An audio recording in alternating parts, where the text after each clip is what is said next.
अस्सलाम वालेकुम, welcome to my YouTube channel super trader. मैं मोहम्मद उमर फ़ारूक आज एक नई वीडियो के साथ आपके सामने।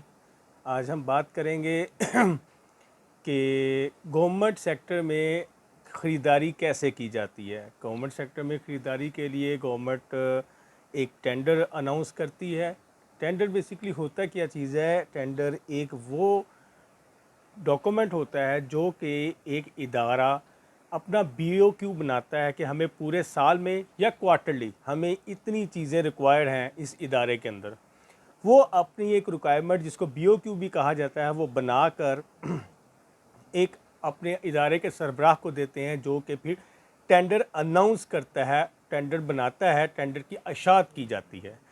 टेंडर बेसिकली वो अपनी रिक्वायरमेंट्स और अपनी क्वांटिटी जो है वो एक पेज पर लिख के शाया किया जाता है अखबार के अंदर, जिसको हम टेंडर कहते हैं। जब टेंडर शाया हो जाता है, शाया करने का मकसद सिर्फ ये होता है कि वो आपके जो पार्टिसिपेंट हैं वो उसमें पार्टिसिपेट कर सकें, जितने भी पार्टिसिपेंट उसको देखेंगे उसमें पार्टिसिपेट कर सकते हैं। टेंडर जब एक डॉक्यूमेंट की शक्ल में इदारे के सामने आता है और उसके बाद उसको पब्लिश किया जाता है, पब्लिश करने के बाद हमें वो टेंडर जाकर उस इदारे से ख़रीदना पड़ता है। उस इदारे से जब हम टेंडर ख़रीदते हैं तो वो उसमें हमें एक अपना लेटर हेड होता है, उसके ऊपर रिक्वेस्ट लेटर लिखना पड़ता है। रिक्वेस्ट लेटर के साथ हम अपना एनटीएन और आईडी कार्ड की कॉपी लगाते हैं और वो हम जाकर ऑफिस में सबमिट करते हैं। उसकी कुछ अमाउंट रखी जाती है, 1000 या 2000 उस टेंडर की अमाउंट होती है, वो हम पे करते हैं तो हमें वो टेंडर के डॉक्यूमेंट्स जो हैं वो मिल जाते हैं।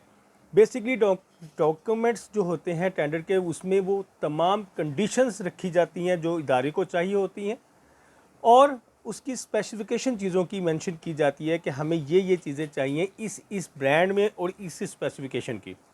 ये वो सारे डॉक्यूमेंट्स होते हैं जो एक फ़ाइल में बना कर रखे जाते हैं और वो फ़ाइल आपको दे दी जाती है जब आप उसकी रकम अदा करते हैं। वो डॉक्यूमेंट्स कुछ इस शक्ल में होते हैं। इस शक्ल में वो डॉक्यूमेंट्स आपको मिलते हैं। हम ये डॉक्यूमेंट्स परचेज़ करते हैं। परचेज़ करने के बाद हम इनकी कंडीशंस को अच्छी तरह स्टडी करते हैं कि उन्होंने किस किस चीज़ में हमें क्या क्या चीज़ मांगी है उन्होंने हमसे। सबसे पहले उन्होंने हमें अपनी तमाम इनविटेशन बिड्स के अंदर पार्टिसिपेट करने के लिए एक लेटर बना दिया, जिसके अंदर हम अपनी कंपनी का नाम लिखकर एक पहला लेटर उसको हम इनविटेशन बिड लेटर भी कहते हैं, जो हम टाइप करेंगे। उसके बाद इंस्ट्रक्शंस आ जाती हैं। जब हम इंस्ट्रक्शंस पढ़ते हैं तो उसमें सबसे पहले जो बेसिक इंस्ट्रक्शन लिखी होती है कि जी कंपनी का जीएसटी और एसटीआरएन होना ज़रूरी है, यानी सेल टैक्स में रजिस्टर्ड होना ज़रूरी है। सेल टैक्स के अंदर रजिस्टर्ड कंपनी ही हमारे इदारे के साथ काम कर सकती है। गवर्नमेंट सेक्टर में आप कहीं भी अगर काम करना चाहें, गवर्नमेंट सेक्टर में आप कहीं भी सप्लाई देना चाहें, तो उसके लिए आपके पास ज़रूरी है कि आपकी अपनी कंपनी हो जिसमें एनटीएन हो, एनटीएन के बाद आपकी रिटर्न फाइल हुई हो और उसके साथ एसटीआरएन हो, तब आप जाकर वो डॉक्यूमेंट्स ख़रीद सकते हैं। इस एनटीएन और एसटीआरएन के बारे में मैंने आपको बहुत तफसील से सारी बात पहले वीडियो में बता चुका हूँ। उसके बाद जब हम ये ख़रीद के लाते हैं तो सबसे पहले हम इंस्ट्रक्शंस को जब स्टडी करते हैं तो हमारे पास काफ़ी ज़्यादा इंफॉर्मेशन हमारे पास इसी लेटर के अंदर हमें मिल जाती है, जिसमें लिखा होता है कि 2% आपने बिड सिक्योरिटी जमा करवानी है। जितनी अमाउंट का वो टेंडर बनता है, आप जब टेंडर को फिल करते हैं तो आपके पास एक अमाउंट आ जाती है कि 2 करोड़ का है, 3 करोड़ का है या 20 लाख का है या 5 लाख का है। उस अमाउंट की हम 2% बिड सिक्योरिटी साथ लफ करते हैं उस डॉक्यूमेंट के साथ। तो फिर हम वो डॉक्यूमेंट्स फिल करते हैं। सबसे पहले हमने उसकी इंस्ट्रक्शंस पढ़ी। इंस्ट्रक्शंस पढ़ने के बाद उसके ऊपर लास्ट डेट वगैरह लिखी होती है, उसको भी हमने थोड़ी स्टडी किया। फिर अब टेंडर्स के अंदर प्राइमरी कॉन्टैक्ट्स भी लिखे होते हैं। अगर आपको किसी किस्म की समझ नहीं आ रही है, इन्फॉर्मेशन चाहिए, तो हम उस कॉन्टैक्ट पर रब्ता भी कर सकते हैं। इसके अलावा इसके अंदर उन्होंने लिखा होता है कि हमें 2 इनवेलप टेंडर चाहिए। 2 इनवेलप टेंडर का मतलब होता है कि इसमें 2 किस्म की बिड रखी जाती है, एक टेक्निकल बिड होती है और एक फिनेंशियल बिड होती है। ये हमारा नेक्स्ट स्टेप होता है।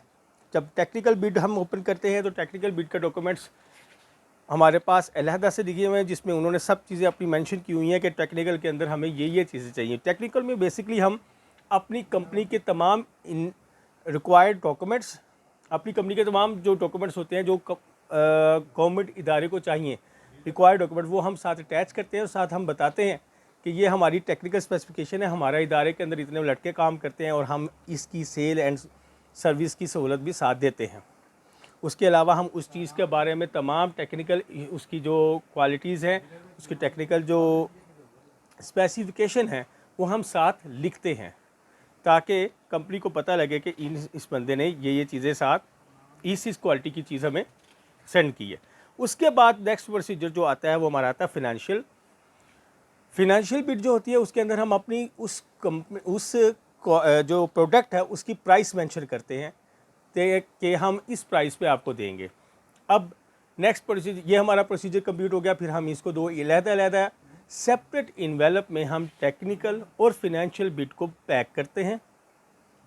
फिर हम टेक्निकल बिड के ऊपर मेंशन करते हैं इन्वेलप के ऊपर कि ये हमारी टेक्निकल बिड है और ये हमारी फिनेंशियल बिड है। फिनेंशियल बिड और टेक्निकल बिड को हम ज्वाइन करते हैं और फिर एक बड़े इन्वेलप में हम उसको पैक कर देते हैं। उस बड़े इन्वेलप के ऊपर हम उस टेंडर के जो उस टेंडर की चीज़ें, उस टेंडर का नाम लिखते हैं जो हमने टेंडर परचेज़ किया होता है और जिसमें प्रोक्योरमेंट हो रही होती है।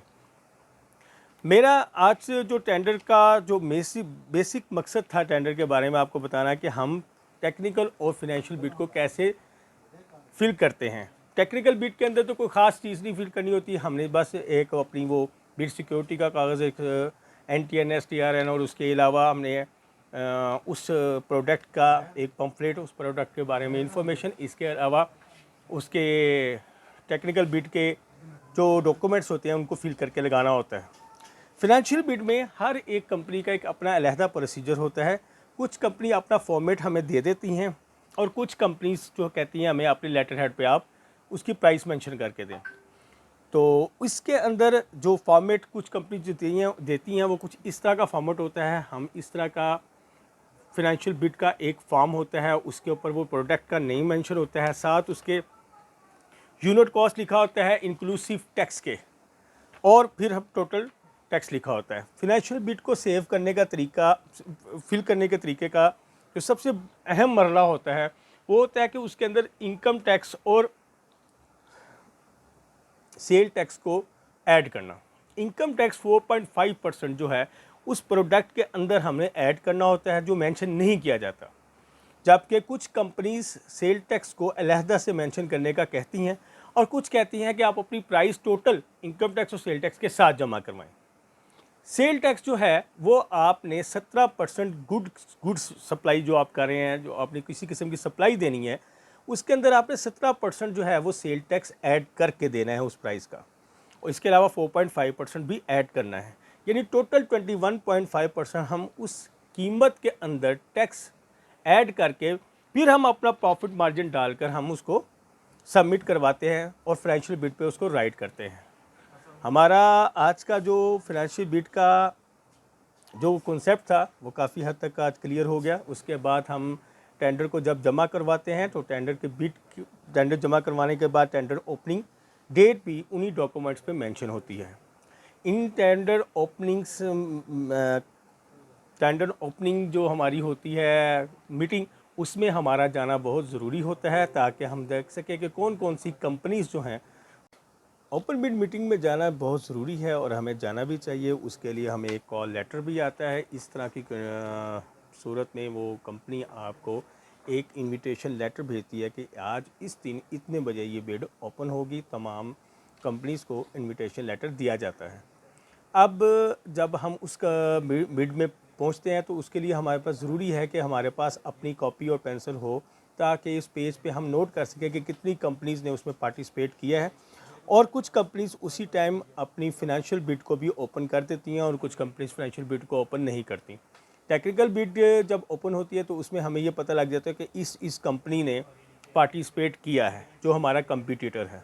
उसके बाद उस मीटिंग के बाद फाइनेंशियल बिड की मीटिंग अरेंज की जाती है, जिसके लिए भी हमें इसी तरह का एक कॉल लेटर मसूल होता है। उसके बाद हमने फाइनेंशियल बिड ओपन होने के बाद हमारे पास सारे रेट्स जो हैं वो सामने आ जाते हैं और फिर एक कंपैरेटिव स्टेटमेंट बनती है जिसमें तमाम कंपनीज़ के जो रेट हैं वो लिखे जाते हैं और कंपेयर किए जाते हैं कि इस कंपनी का प्राइस सबसे कम है, और जिस कंपनी की बिड सबसे लो होती है उस कंपनी को वो टेंडर अलॉट कर दिया जाता है। अब इसमें भी दो किस्म के टेंडर्स अलॉटमेंट प्रोसीजर हैं। एक में आपको bid wise total lot wise जो है वो आपको टेंडर अलॉट किया जाता है, और एक में आपको एटम वाइज अलॉटमेंट की जाती है। एटम वाइज अलॉटमेंट में होता यह है कि आपकी जिस बंदे की जो एटम के अंदर प्राइस कम होगी उसको वो एटम वो टेंडर दे दिया जाएगा। उस एटम टेंडर के अंदर वो आइटम दे दी जाती है कि आपने हमें ये चीज़ें सप्लाई करनी। जबकि लॉट वाइज के अंदर सबसे कम जिसकी लॉट की प्राइस होती है उसको पूरी की पूरी लॉट दे दी जाती है।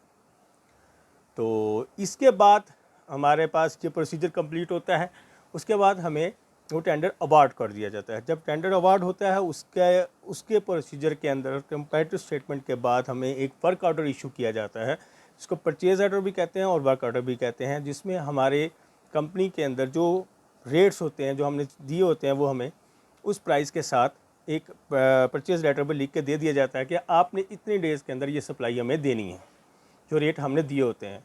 तो विद इन 7 डेज़ और 10 डेज़ और 20 डेज़ और 30 डेज़ जो भी कंपनी की रिक्वायरमेंट होती है वो हमें बता देते हैं कि इन डेज़ के अंदर आपने हमें ये सप्लाई देनी है।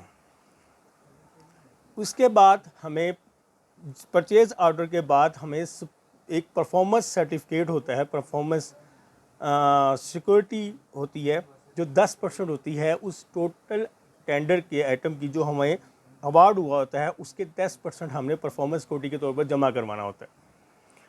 इस प्रोसीजर में हमें 2% जो पहले जमा कराई होती है वो वापस मिल जाती है। फिर हम वो 10% परफॉर्मेंस सिक्योरिटी जब जमा करवाते हैं तो वो हमारी 1 ईयर के लिए बाउंड हो जाती है, और उसके बाद 1 ईयर के बाद हमें वो वापस मिल जाती है। नॉर्मली हमारे गवर्नमेंट सेक्टर्स के अंदर जून से जून तक ये प्रोसीजर चलता है।